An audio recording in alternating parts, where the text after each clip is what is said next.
What an absolutely massive game for both programs in a matchup. For Notre Dame, you lost week one. You have a schedule that has some pitfalls, but really not a lot of meat on the bone to go out there and win and make a playoff spot after dropping a potential second game within as many weeks. So for Notre Dame, they're in a very unique situation where this is a week three game off of a bye in a must-win scenario for all intents and purposes.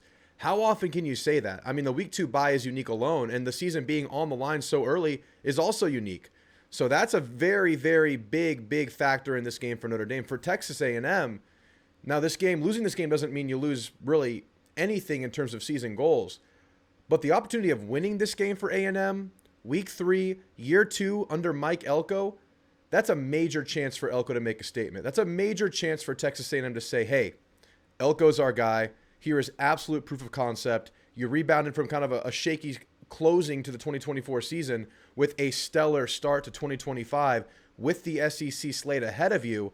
You can completely reevaluate your projections of A&M if they go out and they win in South Bend against, even though they lost, a still quality and playoff caliber team in the Notre Dame Fighting Irish. So guys, I'm going to give you my prediction for the game today. I'm going to give you the preview. We're going to go through matchups. I've been doing this this is my fourth season now, covering A&M on this YouTube channel. I can confidently say that this game has been the absolute toughest game to pick a winner in, because I think there are reasons for both teams to come out and play their best football to date. Of course, only a very small sample size, but play some really good football. You know, for Notre Dame coming off that loss and a bye, for A&M kind of ramping up through three games. I think this is a rock and a hard place here. I think this is going to be an uber competitive game. This is the game of the weekend. And I don't think I'm alone in this being a very, very difficult game to pick. But guys, thank you so much for being here. Like and subscribe. Notre Dame fans, if y'all are stumbling into this one, thank you guys for being here. Just drop a sub. It helps me out. You can set it and forget it. Just help me grow this thing. I love talking football. I'll try to do right by every opponent. And of course, I'll try to do right by my Aggies and give you my honest opinions everywhere I can. But let's talk about the line here. Vegas has Notre Dame as a 6.5-point favorite with the over-under set at 49.5. And to me, this line is huge.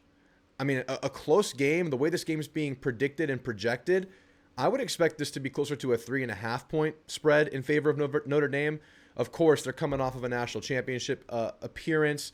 Marcus Freeman, one of the best head coaches in the country. Of course, there's a rebound factor. There's a bye week factor. That all goes towards Notre Dame. But 6.5, it feels steep. It feels very, very steep. But then again, that's a touchdown win.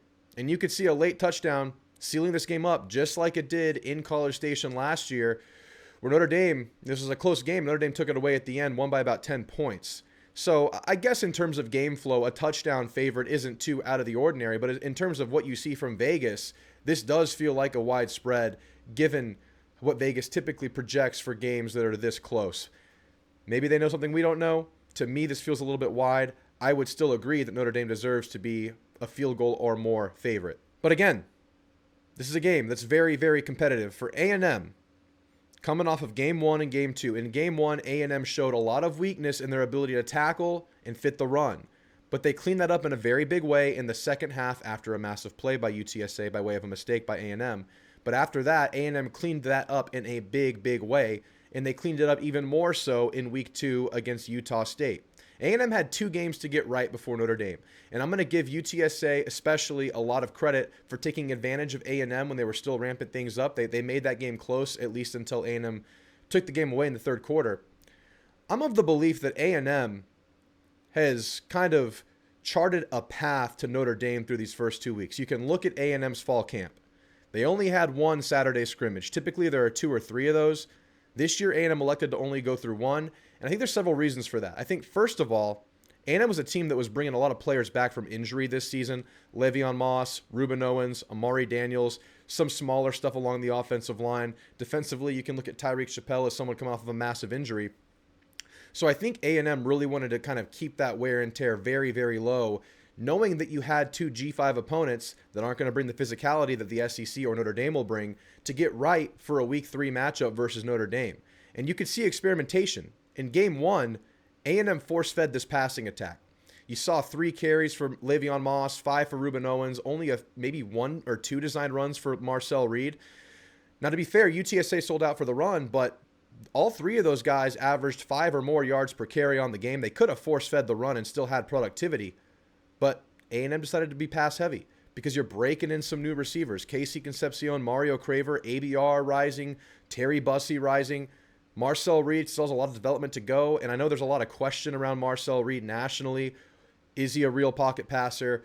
Can he be an elite thrower of the football? Can he at least be a high level or adequate thrower of the football? Now, I think those are a little bit dramatic to kind of question Marcel Reed for, because he was a redshirt freshman last year. Reason to believe he'd be a lot better this year. But you still wanted to get those reps in. And they absolutely did that versus UTSA. That was a focus. That was the what they tried to do. They just threw the ball. They faded the running game entirely. Then in week 2 versus Utah State, they went back to that running game, get those running backs broken in, ready to go versus Notre Dame. You saw 10 carries for Moss, around 10 carries for Owens. And I thought 10 carries for Moss was maybe more than I would have expected, because I thought that the 3 carries he got versus UTSA indicated he had a long ramp up to go, maybe, get to 6 or 7 versus Utah State, maybe get to 10 versus Notre Dame. But I think maybe he is ready to go, and they just wanted to go slow with it. So my feel is that A&M used these 2 weeks, saved the wear and tear from those second and third scrimmages that they elected not to participate in. They didn't have those scrimmages, and used that in these week 1 and 2 games.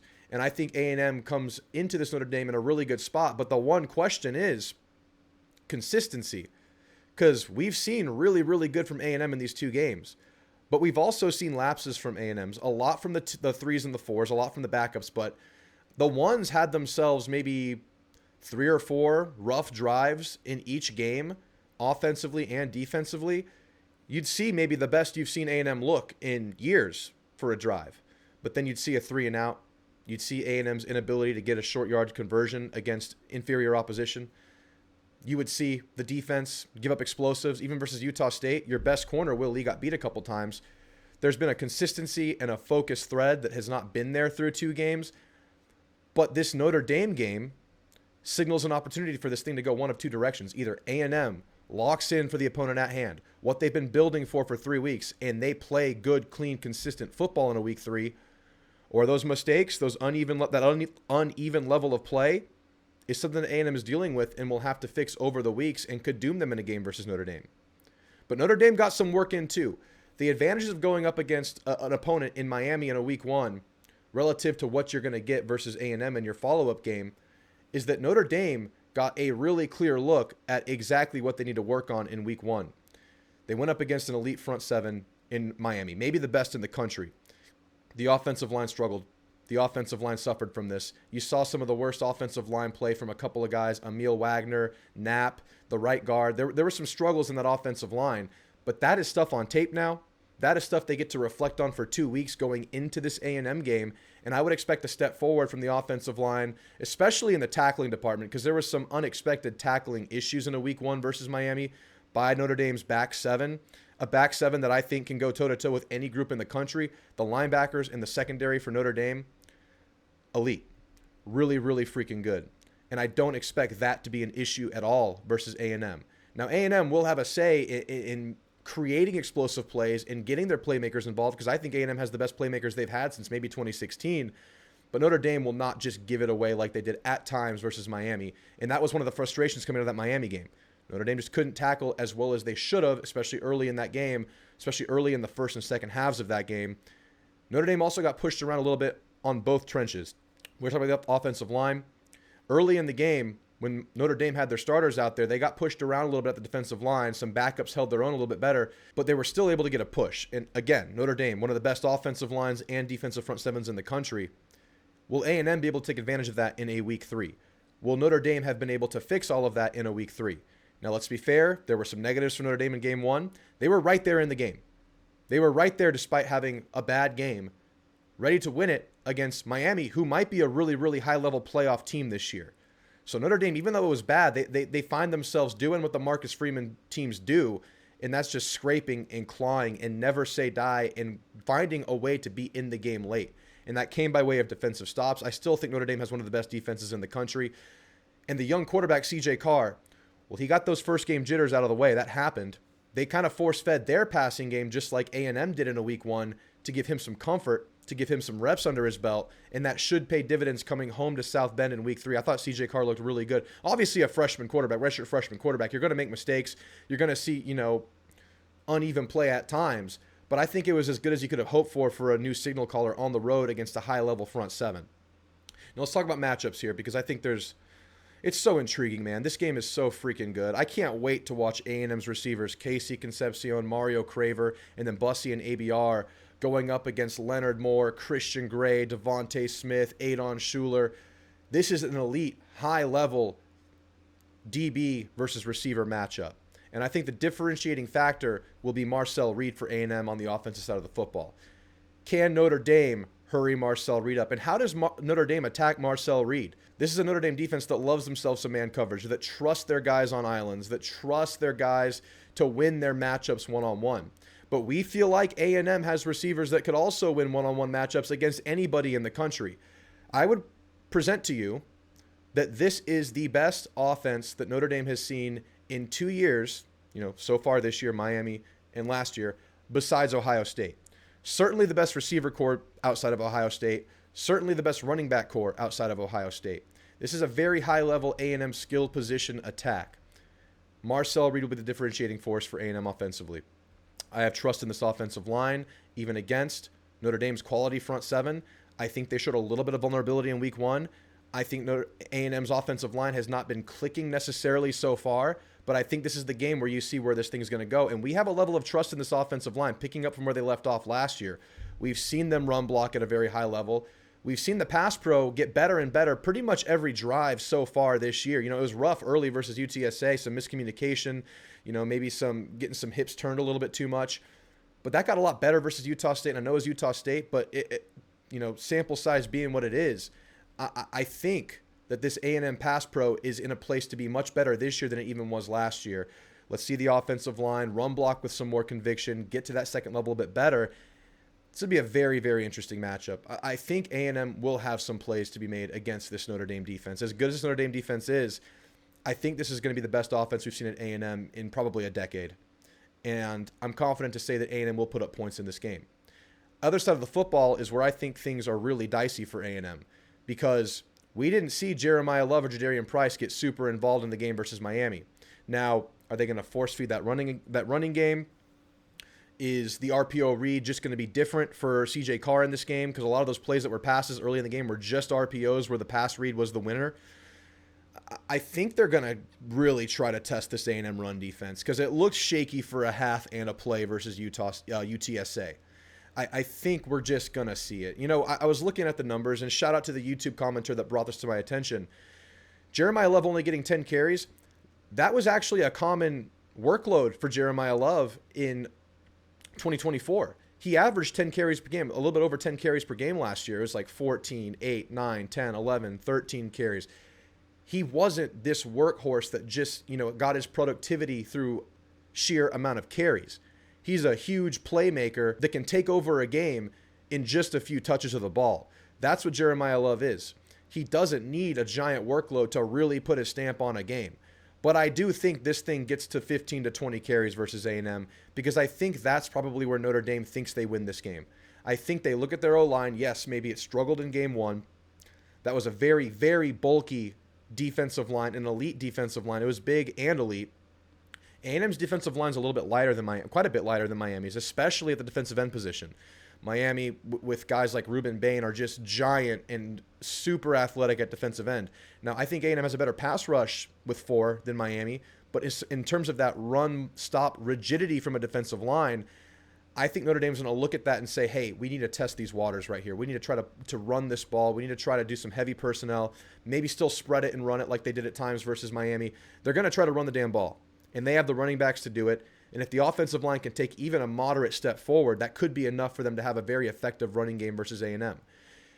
Now let's talk quickly about A&M's maybe shortcomings in the run block, in the run stop defense that we saw versus UTSA. That got fixed in a giant way versus Utah State. And that got fixed in a giant way in the second half versus UTSA. And I don't know if we're looking at this as fairly as maybe we should, because that was a week 1 first half where you got punched in the mouth by UTSA, who has an effective offense. They went and dropped 40 the next week. I don't know if this A&M run defense is as bad as maybe we felt like it was in the middle of that UTSA game. I think a lot of that had to do with it being a first game. I think a lot of that had to do with only having one scrimmage under your belt, because you think about when you're tackling in fall camp, you're not full speed live tackling through most of your fall camp sessions. These Saturday scrimmages are where you get that game-like atmosphere where you are tackling full speed. And A&M only had one of those, and they got two of those under their belt with these first two games. So I don't know if the run fits and the tackling are going to be this long-lasting dilemma for A&M throughout the season. But we will certainly find out if that's the case versus Notre Dame, because they're going to test the hell out of that thing. I really like A&M's DB matchup versus Notre Dame's improved wide receiver core. And even though Notre Dame's pass-catching room is improved with guys like Malachi Fields, guys like Faison and Greathouse getting a year older and wiser, I really, really like A&M's three-corner tandem. Des Ricks has been nails. There's not been a pass completed on Des Ricks so far this year. Tyreek Chappelle is one of the best coverage guys at the slot corner position that A&M has seen in a long time, and we felt his absence last year in a massive way. Not having him disallowed A&M from playing the man defense that they like to play so often in Mike Elko's scheme. He's back, and his coverage has been great. You know, he's gotten caught up a couple times in RPOs and some eye candy stuff, but as far as coverage, I love Tyreek Chappelle. Will Lee has actually gotten beat 3 or 4 times this year against UTSA and Utah State, but I'm not ready to say that Will Lee's a concern, because it's Will freaking Lee. He was one of the best corners in the conference all of 2024, and I expect a high level of play for him on the road at Notre Dame. I love this 3, and I love A&M's chances of manning up against this Notre Dame pass-catching group that does have upside, but they're going to be tested in a big way, because I think A&M's secondary is better than Miami's secondary. I think A&M will be able to man up, go single high safety, allocate a linebacker and maybe the other one to this running attack, an eye on CJ Carr, an eye on Jeremiah Love. I think that's there for A&M. I think A&M is going to make Notre Dame prove it in the air and really, really hone in on this running attack that I think they're going to really try to, get going against A&M. So I like that outlook there. However, even with the allocated resources to the running game, I think Notre Dame still has a chance to make a lot of progress in their running game from week 1 to week 2. Because I see that still as a question for A&M. Not necessarily the run fits, not necessarily the tackling mistakes, but just the rigidity of your defensive line that is a light outfit. And I think that's probably where Notre Dame sees their opportunity in this game. Now, the big X factor, how does CJ Carr follow up that first game? Let's say A&M is able to slow down this running attack.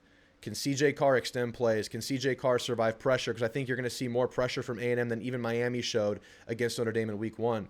By way of both Mike Elko blitz packages, which are diverse in one of his trademarks as a defensive play caller, but also just A&M's ability to get after it with 4. I mean, Cassius Howell had 3 sacks on 3 consecutive plays, forced a punt by himself against Utah State. Can he be a game wrecker versus Notre Dame? I mean, he's going to be going up against Anthony Knapp, who was really good versus A&M last year. But what Notre Dame did really well last year, outside of just straight up blocking, and they were really good, especially considering they had so many new players, very few combined starts on that Notre Dame offensive line versus A&M last year. What they did so well was Riley Leonard evaded pressure. Riley Leonard made great decisions. Riley Leonard got the ball out quickly. Can CJ Carr do any of that too to help this offensive line out, just like Riley Leonard did last year?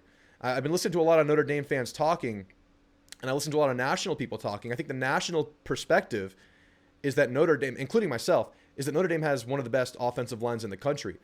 But if you look at Notre Dame and hear what some of their fan base is saying, and maybe Notre Dame fans you hear can agree with me or disagree, that they think that Riley Leonard made this O-line maybe look a little bit better than they were in pass pro. I think that O-line is really good in run blocking, but in pass pro, maybe Riley Leonard helped them out a little bit last year.